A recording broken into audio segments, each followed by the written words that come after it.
Hello and a warm welcome to Federal special program Capital Beat. Campaigning is in full swing in Tamil Nadu and West Bengal, and Prime Minister Modi is trying to reposition himself and also change the tactics. But after the falling apart of the delimitation bill and the women's bill being defeated, Modi and BJP both are facing a PR challenge. Now, both BJP and Modi enjoyed a strong support on the social media, but this trend is waning now. Now, for example, I'll just show you one visual, and that is of West Bengal, where Prime Minister Narendra Modi was seen buying Jhalmuri from a vendor. And this is what the video was all about after the campaigning. And this was at Jhargram. The Prime Minister went to a Jhalmuri vendor and he bought Jhalmuri from him. He also took out cash. He paid him. It was a nice banter.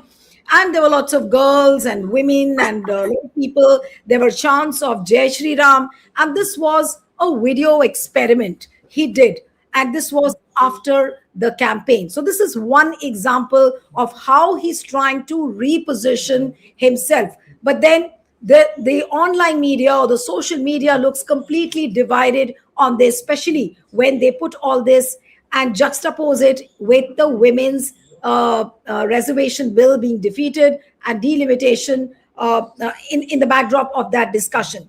Then when you come to Tamil Nadu, he is trying to culturally identify himself with the people, and the social media is reacting adversely. Now, I'm going to show you a tweet which was put out by Kerala Congress, and just look at this tweet very carefully and judge it for yourself. I'm not going to say anything. This is what Kerala Congress says. Modi ji ne kiya hai, to kuch soch samajh ke kiya hoga. And the picture says, did Prime Minister Modi use dark skin tone makeup? Tamil Nadu campaign look sparks the debate online. And everybody is talking about the fact there were pictures. I'll show you the difference in the two pictures. One is, of course, on the day when he addressed the nation. And on the same day, he was campaigning in Coimbatore. And that is of a bronze look, which is put out. Now, that area was underlit. Because of that, these pictures were put out on the social media. We do not know. But the online media is frenzied over this, that why these two different looks, one for TV and the other while he's campaigning in Tamil Nadu. It's talking, the online media is talking about a bronze look, about a tanned look. Now, was this deliberate or not? We do not know. We do not know the reality of this. So, but the point is that Prime Minister Modi, if at all there is a reality to it, so is he trying to culturally identify himself with the people of Tamil Nadu? So the overall question, looking at how he has campaigned in Tamil Nadu and how he has campaigned in West Bengal, Prime Minister Modi is certainly trying to reposition himself. But after the women's bill defeat, is the PR machinery really working for him? Because the online media looks completely divided. Joining me this evening is Shikha Mukherjee, senior journalist and political commentator from West Bengal. Thank you so much, Shikha, for joining. We have Anand Sahai, senior journalist and political commentator. I'm also hoping to be joined by Keshwan Pandyan from Tamil Nadu. He was finding it difficult to connect. Let's see if he can connect. But let me begin with Shikha Mukherjee. And I'll start with the Jhalmuri video and how he tried to reposition himself. Do you see any change in Modi's style of campaigning and what we saw in 2021?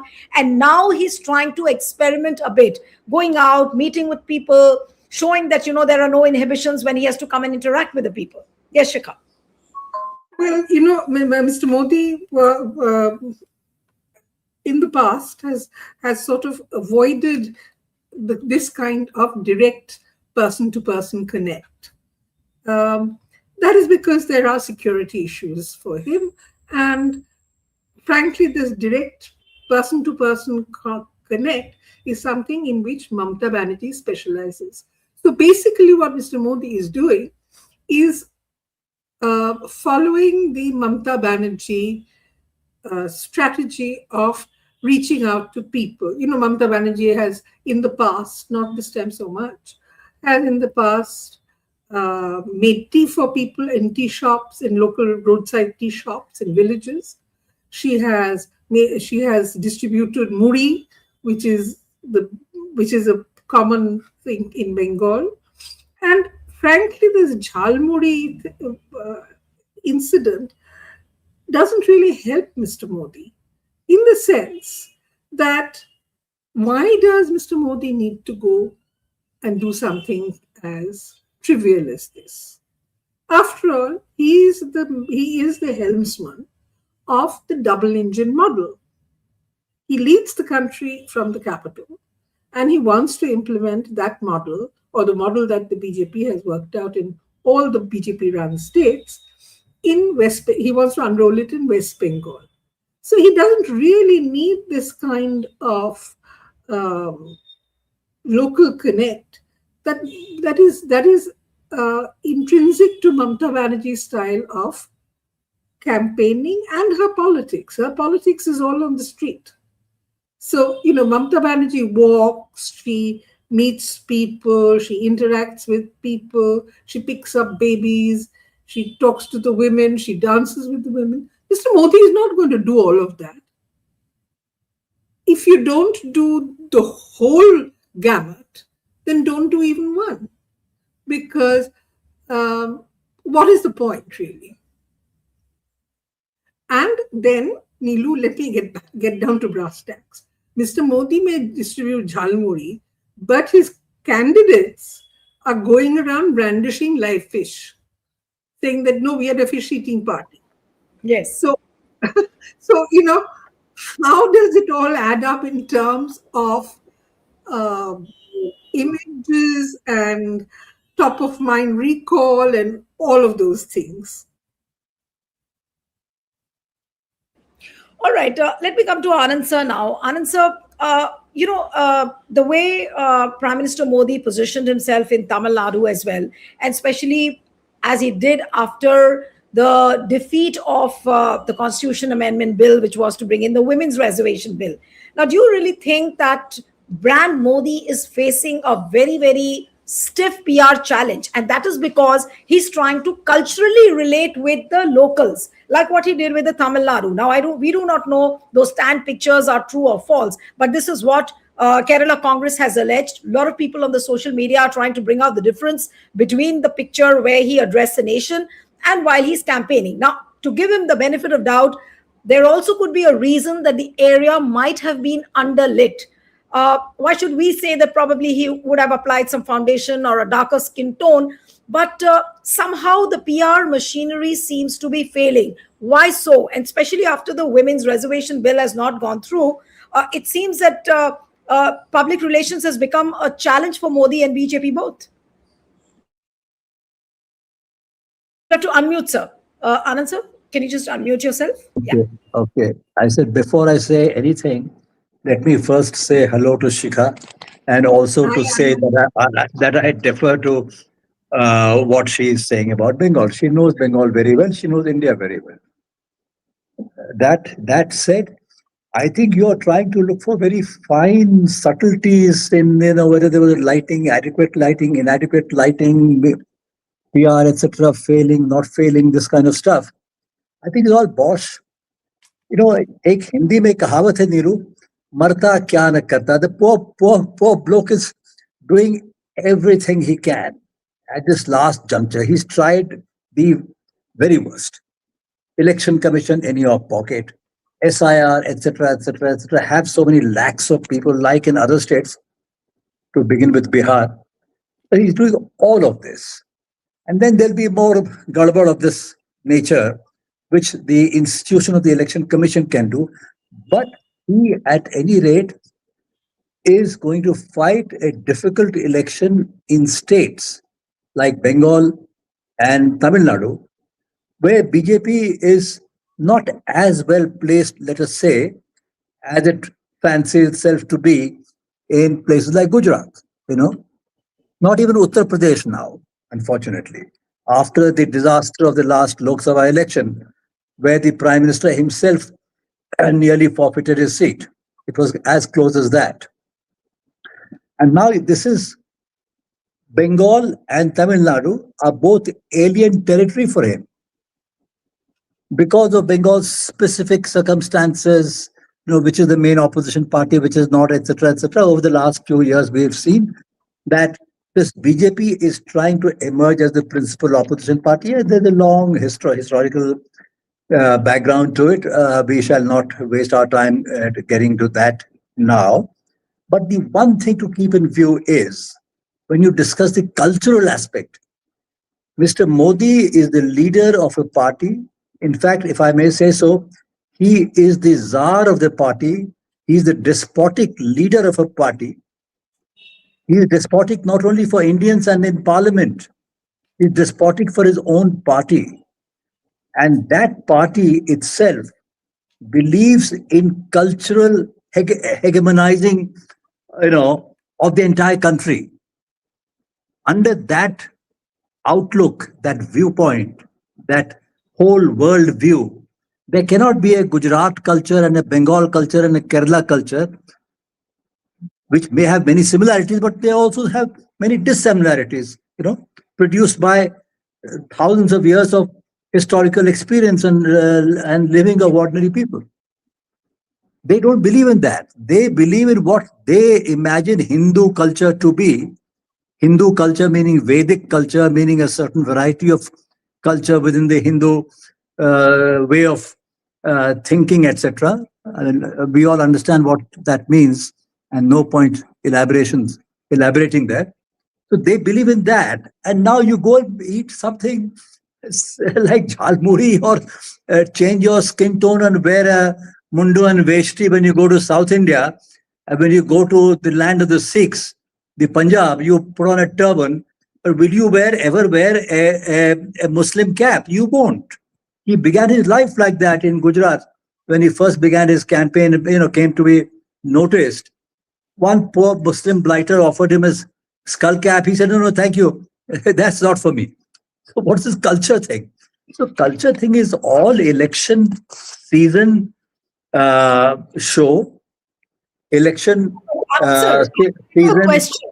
Anand sir, I have a question. You said that you would not do this in states like Gujarat because West Bengal and Tamil Nadu are alien territories for him. So which is why, and now that the brand is diminishing because of various reasons, there are questions on foreign policy, there are questions of how he's not able to decide on matters which are important for the country, that these are all allegations which have been put up by the opposition in the recent past. So is that now a compulsion that he has to bank on cultural identity, whichever state he goes, whether it is Tamil Nadu, whether it is West Bengal? That is exactly what I was saying, that this is completely a make-believe thing. He does not believe in people of different parts of India, Gujarat or Tamil Nadu or Punjab or Himachal or Uttarakhand having different cultures. They may be having broad similarities in culture, but they also have their differences. The way we dress, the things we eat, the languages, although many of our languages have, similar past going back into ancient times, all that. But this gentleman and his party and his belief system, they do not allow for India being a land of multiple cultures, which in the language of political science may be called multiple nationalities. He doesn't believe in all that. They believe in a steamrolling hegemony. One election, one nation, one bloody something, one something, everything is one. And his leaders should be that Führer on top. So that is what they believe in. So if he's doing this today, he has been forced to do so because Mamata Banerjee, Chief Minister of West Bengal, goes around in this election campaign showing how different she is from this main opposition party. Because she said they are people from outside. Who are they? And so these outsiders, so-called, I don't believe anybody is outside anywhere in the country, but these so-called outsiders have to make a show of eating fish and jhalmuri. One day they'll come wearing dhoti Punjabi also, Mr. Modi may do that. Punjabi meaning that special kurta. Right. These are stunts. These are stunts. Right. But the point that you were talking about is the Prime Minister of the day. For the first time, let me say to you that I have not, both Shikha and I have been around for a few decades in doing this kind of job.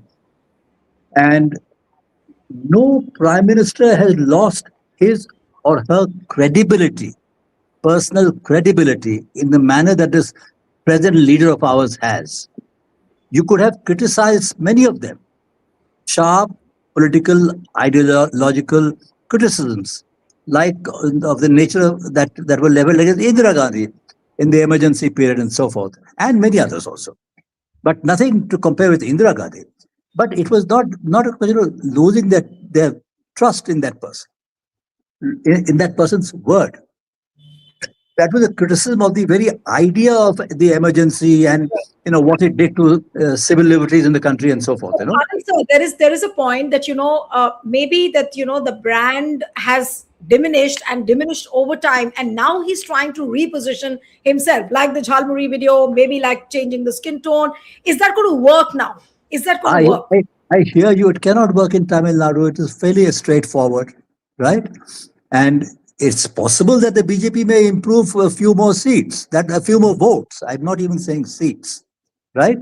It is trying to. It has completely rubbished that local party called AIADMK, and it has now superimposed itself on that party. But in Bengal, after all the institutional fiddling through the Election Commission of India, which had the temerity to say to a Tamil to a Trinamool Congress delegation, "Get lost." What language is that? Is he a vile politician, or is he the custodian of the whole election setup and the rules and conduct and supervision and superintendence of elections? What is he? Get lost. I mean, I was, as a journalist who's watching all this, I was angered that day when I heard about it. So after having such characters running the Election Commission of India, the largest democracy in the world, which I've begun to doubt by the way by now.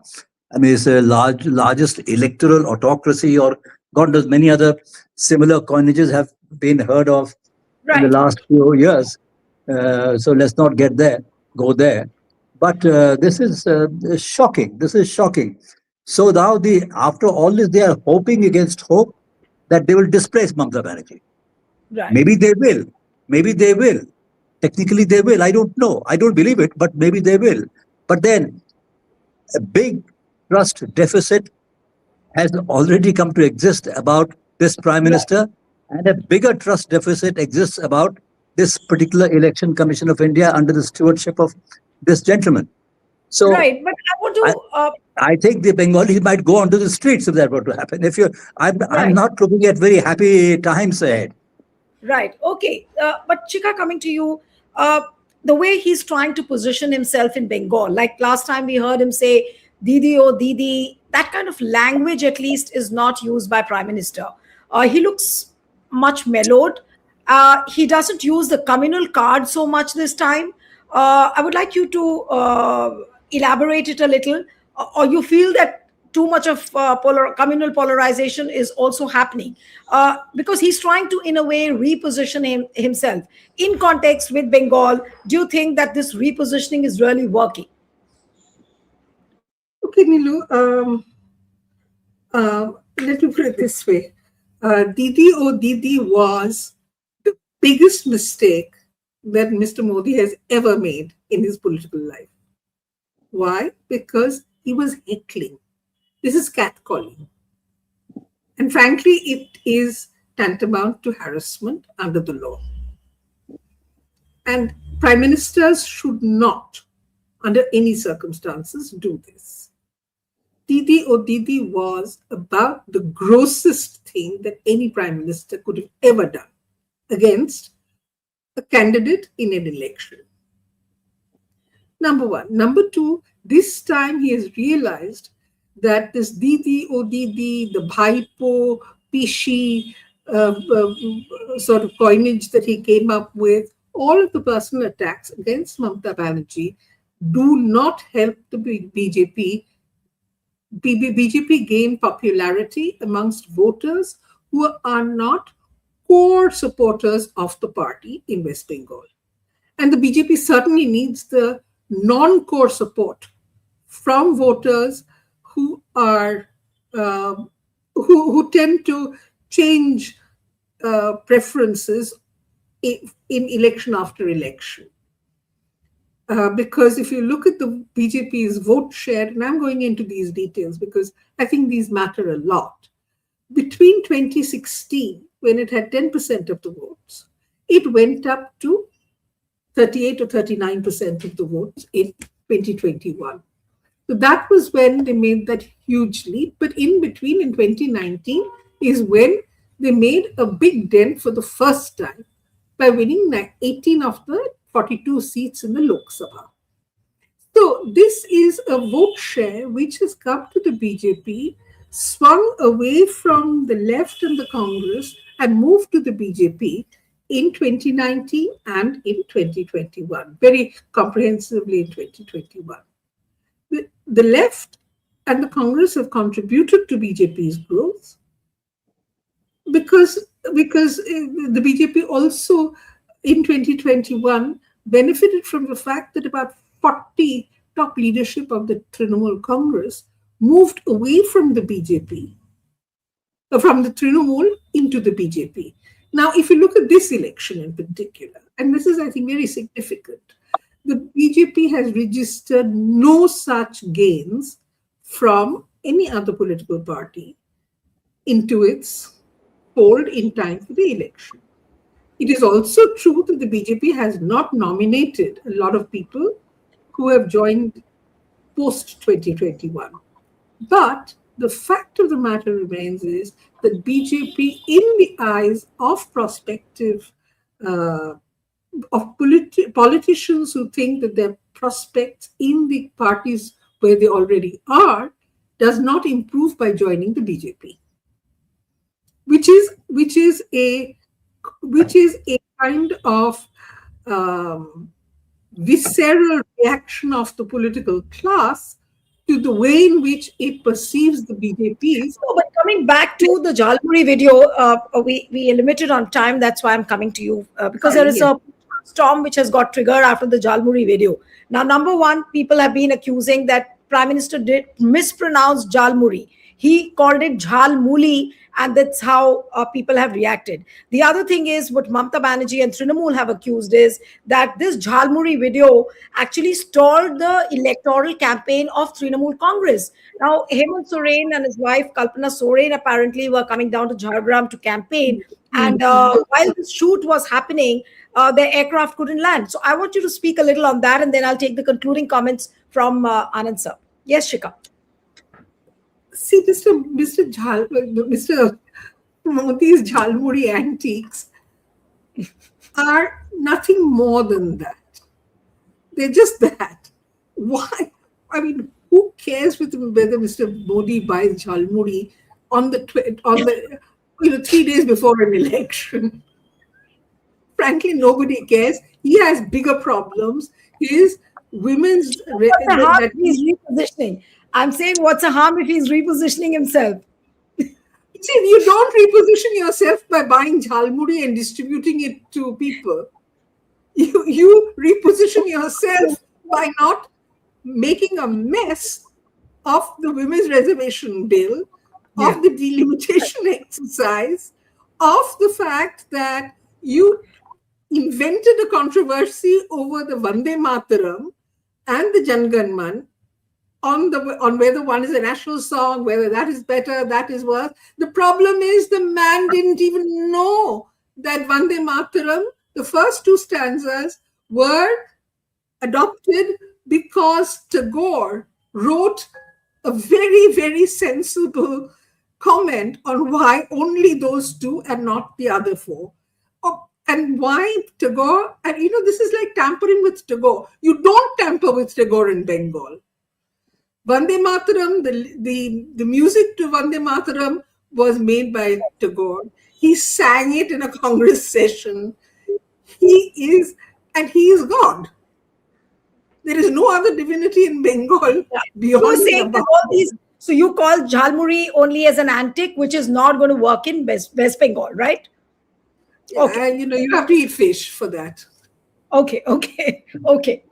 Now let me come to Anand sir for the concluding comments. And Anand sir, very briefly, if you could put it out. We do not know the reality of the skin tone change, which he did or which he did not in Tamil Nadu. But if at all that was a projection, what would you like to tell the PR managers of Prime Minister Modi, because they are trying very hard to pep up the image of the prime minister, which is very evident. The sagging of the brand is very, very evident now. They are pulling out all stops. They are trying to reinvent. They are trying to reposition him in a new manner altogether. But is it like a consistent failure now, which he will have to face after this women's reservation bill defeat? I'll say to the PR managers, please grow up. But the point is, it's not up to them. If the object you're promoting to exaggerations and so on, and overreadings of a situation, if that object itself is inauthentic, then a PR chief has a big problem on his hands or on her hands. Why blame them? After the last 10 years, all this big blow up has come because of the projection in the media, not through PR managers. And chaps who are doing it in television studios were not PR managers. They were political hustlers who day after day, night after night, every news bulletin, what would go, who was to be called for discussions and who was to be excluded, what questions are to be asked, what issues were to be raised. That is how it just went up. The ratings went up. And, a completely, all these silly ideas and some dangerous ideas and some very upper caste ideas being promoted, by the gentry in government today, those would not have been pushed like this so very uncritically, but for the contributions of the, some of the prominent sections. I'm not saying all prominent sections of our media, not a PR job. PR job has come about because now, after all that controlling institutions, controlling the media, etc., the results in the last election, 24 parliament election, were well below par, right? Then what do? Then you fix the voting list in 2-3 states. Somehow you make sure you win, etc. But then questions are being asked. Maharashtra, how did you win? Haryana, how did you win, etc. Big halla gulla is going on in the country, whether or not the election commission accepts it. The Chandigarh High Court says, well, please open up some booths, produce the documents for the Haryana election. These blighters go and change the rules that no, video evidence is not to be presented, challenging the High Court order. So people have seen through this. People, after all these lovely words dished out through this so-called propaganda machine, ultimately there are no jobs to be had, right? Prices are going up. He used to go bounding up to the gates of Washington every other day until the whole thing flipped, because a bigger bounder is in power in the Washington DC. So what do? So now you're looking like a sullen boy, and yet doing salams whenever it's asked for, or not even asked for. So people are watching all this. Your men and your young men and women are sent back from America, all in hands and chains behind their backs. Is it right? That the trust is over. Huh. I said, sorry, give me a second. The trust is over. The show is kept going through coercive means by imposing someone like this particular kind of election commission leadership of India, all kinds of media manipulations and things of that kind. And ultimately, you and I say anything, we are not criminals, we are not revolutionaries, we are not terrorists. But you and I can be locked up under the UAPA, and then nobody would ever hear of us. 2 days, people will shout in the television studios and it's over. So I'm saying these are coercive apparatus of the state is being used all the time. You rightly pointed out all this, which is a fact, which is a reality, which everyone is facing.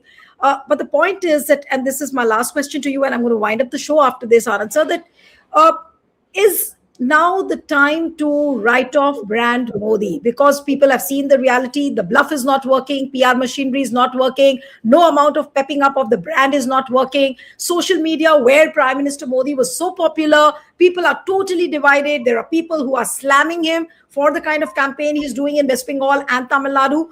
So Can Brand Modi now be written off completely? He may I continue as a think prime minister, it, but as it, you it's said, trust. it is a double-edged thing you're talking about, double-edged question even, because the as far as I have been traveling to two or three different states, including the state of Bihar, where they registered a stunning victory which nobody believes actually happened. See? So the brand itself is a non-existent proposition today. Okay. However, does this man holding no brand worth the name, does he come back to power again? It depends on the massive qualities of manipulation, the completely uncritical nature of the media. The media asks more questions of opposition parties than of the government party. This has been going on. And wholesale attack on every single opposition leader in the different states. Those leaders who are opposition in the center, but they are governing parties in the states. Those are completely discounted through silence or through uncritical praise of the ruling party at the center. This is what your Right. media is all about today, unfortunately. And that doesn't mean that we should be apologetic about being part of the media. The media has played great role in this country, and it will continue to do so. This is a passing phase, and these are all tinsel soldiers. Of the government. They will see the light of day as soon as the balance of power changes. So Right. I'm never pessimistic about all this. But what hurts me is to see that the leader of this country, leader of 140 what a million billion whatever the numbers are, I mean crore people, should be reduced in everyone's eyes. Forget about media, forget about No, social it is. media, but It is depressing. reduced to, I mean, the whole thing cuts a sorry figure. That's what I mean. Internationally, he cuts a sorry figure. Really, speak to people internationally. Speak to That's right. your fellow Indians internationally who live internationally. Yeah. What they were saying 5 years ago, what they are saying today. Yes. All this Absolutely. Hindu, etc., is over now. So that party is over. So then you do this fake narrative of, I side with the culture of wherever I go, which is simply not true. It's hogwash. They don't believe in those things. They believe in a uniform culture for India.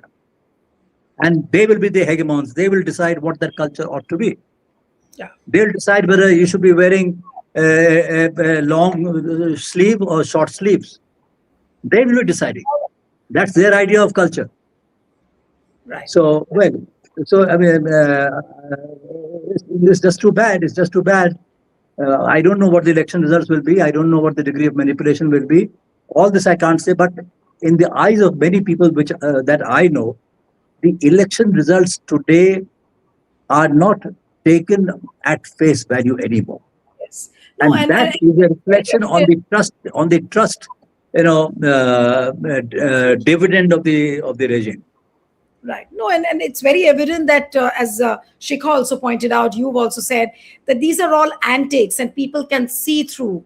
And people do know that what is the real intention of the government behind, no matter how much Prime Minister Modi may try and culturally identify himself with the locals of whichever state he goes. But I think now the people can really see through the real intentions, and especially after the defeat of the Women's Reservation Bill or the Constitution Amendment Bill, people can really see what and how he planned all this. We'll have to end it here. Thank you so much, Anand Sahai, Shikha Mukherjee. Thank you very much for joining. Thank you.